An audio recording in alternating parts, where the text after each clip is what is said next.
Hello guys! Welcome back to my channel! Ito na naman si Inday Bibi. So ngayon, gagawa tayo ng ating gravy. Wow! So ngayon ay magpapainit muna tayo ng ating kawali. Ayan, mainit na ang ating kawali. So ilalagay natin ang ating butter.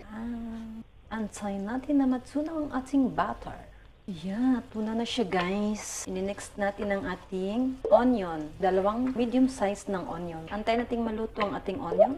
Amoy na amoy ko na si sibuyas na naluluto na siya. So, i-next natin ang ating bawang. Isang medium garlic. Ni-slice ko lang siya ng pinong-pino. Hindi naman super pino. Yan. May na lang ang ating apoy. Okay, naluto na po ang ating bawang. So, maglalagay tayo ng 2 kutsarang all-purpose powder. 2 kutsarang all-purpose flour. Yan, halo-halo. Then, meron tayo dito mga 3/4 cup of mushroom. Iniwa-hiwa ko na siya ng maliliit. Pwede kayong gumamit ng fresh mushroom. Pwede rin na sa lata kung gusto niyo. So, maglagay tayo guys ng 1 cup of milk. Yan, halo-halo, halo-halo lang. Maglagay tayo ng konting cooking cream. Konti lang.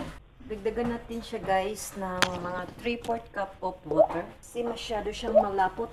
Lagyan natin ng kalahating kutsarita ng black pepper powder. Kalahating kutsarita o kalahating kutsara. At maglagay tayo ng 2 kutsarang soy sauce. Yan, halu-haluin natin. Sobrang lapot niya. So, I need little bit of water. Another 1/4 cup. Ayan, halo-halo. Ngayon guys, maglalagay tayo ng 1 kutsarang oyster sauce. Halo-halo. Dahan-dahan lang yung apoy. Super dahan-dahan. Okay, mga dudong mga inday. So, ililipat natin siya sa kanyang lalagyan. Ayan na guys, ang ating mushroom gravy. Super yummy. Yan. Okay. Yan.